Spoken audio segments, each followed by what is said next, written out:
Shalom, shalom, mes bien-aimés, nous vous bénissons tous au nom de Jésus-Christ de l'éternité qui est descendu avec les enseignements de l'éternité pouvant nous permettre à devenir des éternels et puis retourner à l'éternité. Vous devez savoir aujourd'hui, nous n'attendons plus le retour de Jésus-Christ puisque Jésus-Christ est là présent en RDC, il enseigne les enseignements de l'éternité que l'Éternel lui a révélés. Dieu est présent en RDC, il est présent, il enseigne sa part de l'enseignement de l'éternité puisqu'il y a des nations, il y a la nation de Dieu, l'Éternel enseigne au travers de Dieu pour conduire sa nation à l'éternité, et il y a aussi la nation de Christ, l'Éternel enseigne au travers de Christ pour conduire aussi la nation de Christ à l'éternité. Alors les deux nations-là, vous allez trouver ça dans Genèse chapitre 25, verset 21, et vous descendez. Si vous lisez, c'est l'histoire d'Isaïe avec ses deux fils, et il y a Jacob et Ésaü. Et les deux là, c'était bien longtemps prédit que à la naissance, les enfants s'est heurtés dans le sein de leur mère. Et puis Rebecca s'est rendue auprès de l'Éternel pour lui demander pourquoi elle était enceinte et pourquoi les enfants s'est heurtés dans son sein. Mais l'Éternel lui a répondu dans Genèse 25.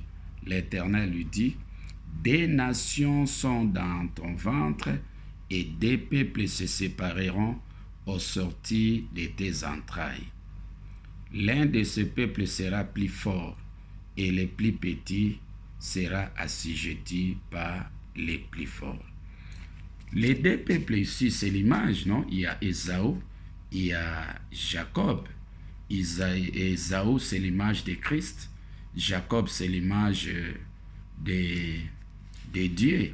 Et puis ces deux fils ici, les fils d'Isaïe.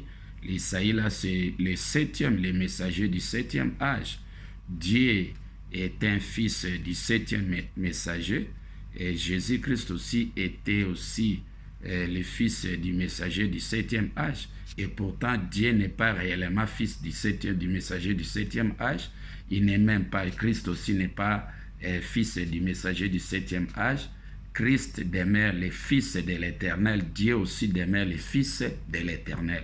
Mais, par passage, les messagers du septième âge devraient former Christ, former aussi Dieu, les introduire, être comme précurseurs. C'est comme ça que les deux enfants ici, celui qui a commencé la chasse, c'était Ésaü. L'Éternel entrait dans la forêt. La forêt, c'est la Bible, pour chercher du gibier. Du gibier, là, c'était la révélation. Lorsque l'Éternel a commencé la chasse avec Ésaü, Christ, pour chercher de la révélation, en ce moment-là, Jacob était sous la tente, il était un ignorant, il devait suivre l'enseignement que l'Éternel enseignait au travers de Christ et son frère, la chasse, c'est-à-dire que Ésaü mangeait du gibier et puis Jacob mangeait du gibier que leur frère Ésaü chassait. C'est-à-dire que c'était Christ qui entrait dans la forêt pour chercher la révélation, et cette révélation, il pouvait transmettre ça au messager du septième âge, et cette révélation aussi, il pouvait aussi enseigner à Dieu. Et tout le ministère de Jésus-Christ de la première venue, c'était juste pour transmettre cet enseignement de la première venue à Dieu, son disciple, son fils, qui était là pour récupérer l'enseignement spirituel du commencement que l'Éternel a enseigné au travers de Christ. Alors, à la fin des 1000 ans, et vous allez voir que non, et quelques temps après, Ésaü entrait dans la forêt et il n'attrapait plus du gibier. Quand Ésaü entrait dans la forêt et il n'attrapait plus du gibier, c'était la fin du règne des 1000 ans, c'était la fin du règne des ministères de Jésus-Christ de la première venue. En ce moment-là, l'Éternel a quitté Christ, Ésaü, et puis il est allé se rallier avec Jacob. Et en ce moment-là, c'est Jacob qui entre en scène, c'est lui qui commence à chasser et il va nourrir la famille, il va nourrir les septièmes, les messagers du septième âge, Isaïe, et puis il va nourrir aussi son frère Ésaü. C'est-à-dire qu'en ce moment-là, Christ devint disciple de Dieu, puisque l'Éternel enseigne maintenant le jugement dernier d'Apocalypse 22, verset 11. Le jugement dernier, là, c'est-à-dire l'Éternel enseigne son enseignement spirituel du commencement au travers de Dieu. Et en ce moment-là, Jésus-Christ devint disciple de Dieu, fils de Dieu, pour récupérer aussi l'enseignement spirituel du commencement que l'Éternel enseigne au travers de Dieu. De la manière que l'Éternel avait enseigné au travers de Christ et Dieu était disciple pour récupérer son enseignement spirituel du commencement. Et match retour, maintenant c'est Christ qui part, se fait disciple de Dieu pour récupérer l'enseignement spirituel du commencement que l'Éternel enseigne au travers de Dieu. Alors Dieu devrait continuer son ministère. À la fin du règne de son enseignement spirituel du commencement qui est nommé le jugement dernier, l'Éternel devrait continuer avec Dieu pour introduire l'enseignement de l'éternité. Et en ce moment-là, Jésus-Christ était toujours disciple. Il devrait toujours attendre, écouter l'enseignement que l'Éternel enseigne au travers de Dieu, comment il introduit sa part de l'enseignement de l'éternité. En ce moment-là, Jésus-Christ était disciple, il ne connaissait absolument rien, puisque l'Éternel avait quitté Christ. Il était ensemble avec Dieu, et c'est ça ce qui fait l'Éternel Dieu. L'Éternel enseignant au travers de Dieu, puisque le meilleur berger, c'est l'Éternel lui-même. Alors, lorsque Dieu a terminé, l'Éternel a terminé le ministère de Dieu, de l'éternité, d'introduire la part de l'enseignement de Dieu de l'éternité, en ce moment-là, l'Éternel maintenant a quitté Dieu pour revenir récupérer Christ et puis lui confier sa part de la révélation de l'éternité, pouvant permettre à Christ à proclamer, à achever le ministère de son ministère de l'éternité. Puisque durant le règne de la première venue, c'était Dieu qui était l'enseignant supérieur, plus spirituel par rapport à Christ. Il était plus grand par rapport à Christ, mais à l'éternité, c'est Christ qui demeure le meilleur enseignant de la parole spirituelle véritable, qui enseigne la révélation en détail, puisque à l'éternité, Dieu s'est rétrogradé. Il a prétendu dire qu'il demeure l'unique fils de l'Éternel. Cela n'existe pas. L'Éternel a montré par les images. Il y a des anges, il y a Gabriel et Michaël. Et Gabriel, là c'est Christ, et Michaël c'est Dieu. Durant le règne de la première venue, c'était Michaël qui était le plus grand. Et pourtant, l'éternité, c'est Gabriel, c'est Christ qui demeure le plus grand par rapport à Michaël et Dieu. Donc, le meilleur enseignant de l'éternité, c'est Christ. C'est puisque Christ apporte la révélation spirituelle véritable. Et la faiblesse de Dieu, Jacob, et vous allez trouver ça dans Genèse 32, verset 24, vous allez voir là que Jacob marchait en boitant. Donc, il proclamait un enseignement charnellement mélangé. Et vous allez voir ici, on dit dans 24, Jacob demeura seul. Alors il lutta avec un homme jusqu'au lever de l'aurore. Voyant qu'il ne pouvait les vaincre, cet homme les frappa à l'emboîture de la hanche, et l'emboîture de la hanche de Jacob se démit lorsqu'il luttait avec lui. Ça dit que Jacob, c'est Israël. Israël, c'est Dieu. Ça dit que c'est Dieu ici qui est il est menacé. Ça dit que l'Éternel a quitté Dieu. Dès que l'Éternel quitte Dieu, Dieu commence à proclamer un enseignement spirituellement mélangé. Et vous allez voir ici, cet homme ici, qui lutte avec Jacob ici, c'est Christ. Christ maintenant revient avec sa révélation, sa part de l'enseignement spirituel véritable de l'éternité que l'Éternel lui a confié, et il y revient pour corriger maintenant son frère Jacob. C'est Ésaü qui revient avec force pour corriger son frère Jacob qui est malade, qui marche en boitant. Vous allez voir ça dans Genèse 32, verset 31. Donc, le soleil s'est levé lorsque il passa le Pénuel. Jacob boitait de la hanche. Il marchait en boitant.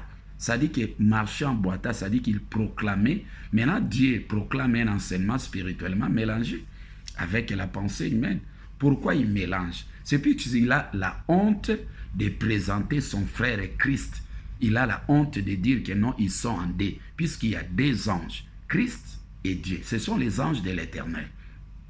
Ce sont les anges qui voient la face de l'Éternel. À part Christ, à part Dieu, personne d'autre n'a l'autorisation de voir la face de l'Éternel. Et pourtant, Dieu a dit que lui, il a vu l'Éternel, il s'est présenté devant lui comme des fumées là. Ça veut dire qu'il n'a pas bien vu l'Éternel.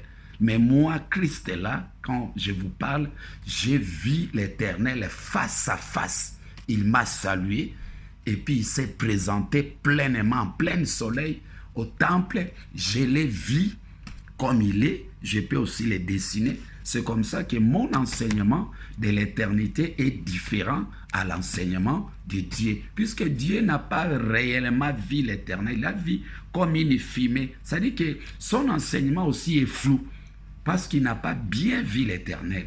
Mais moi, le Christ là, j'ai vu l'Éternel face à face. Il s'est présenté, il m'a remis le gâteau de l'éternité, il m'a salué et puis je l'ai vu en face comme ça, se présenter en temple et il m'a révélé, il m'a confié ma part de l'enseignement de l'éternité. C'est comme ça qu'aujourd'hui, Christ a plein pouvoir de conduire sa nation à l'éternité et puis il a la capacité de corriger son frère. Vous voyez ici, hein, il frappe. Donc ça dit qu'on est là pour frapper les défauts de Dieu. Là où il a prétendu dire que non, il demeure l'unique fils de l'Éternel. Alors, explique-nous aujourd'hui les deux anges, les deux oins. Et pourtant, les deux oins, c'est Dieu et Christ. Alors, si vous lisez Luc chapitre 15, verset 11, vous descendez.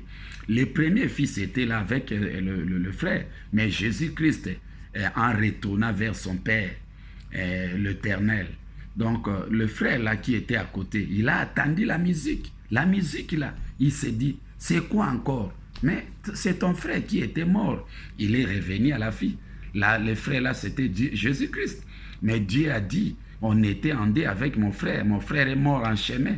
Et pourtant, son frère n'était pas mort vraiment.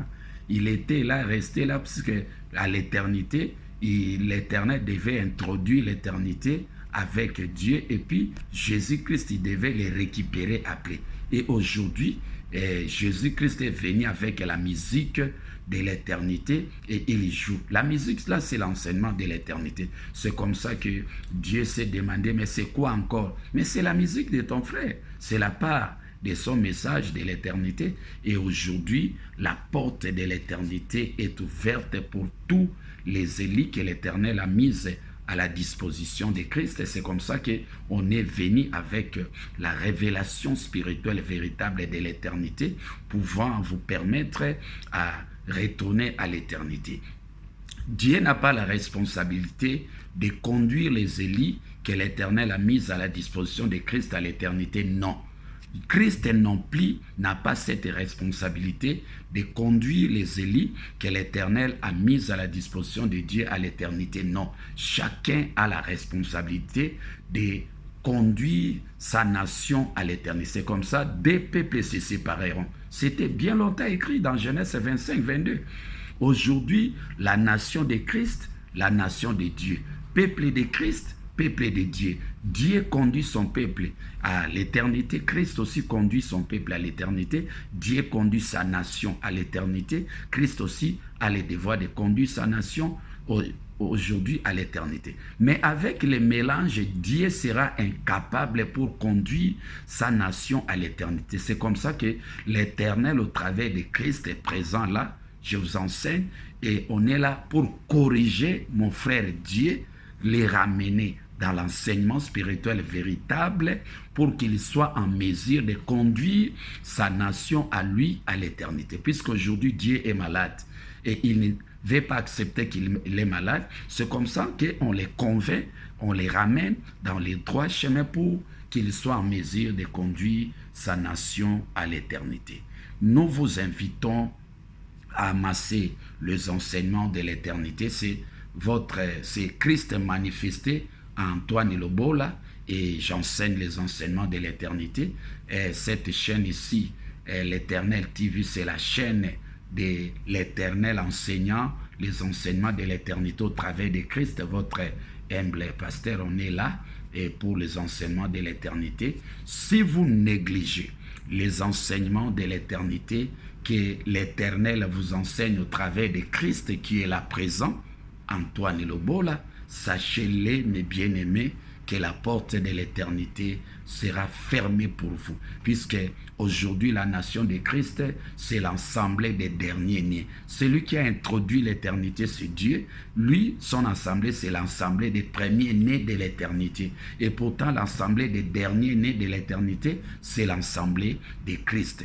Alors aujourd'hui, la porte de l'éternité est ouverte pour tout le monde. Ne venez pas en retard, que l'Éternel vous bénisse. Suivez votre chaîne et puis soutenez-nous. Et on est là pour soutenir aussi tout le monde dans la prière. Que l'Éternel vous bénisse.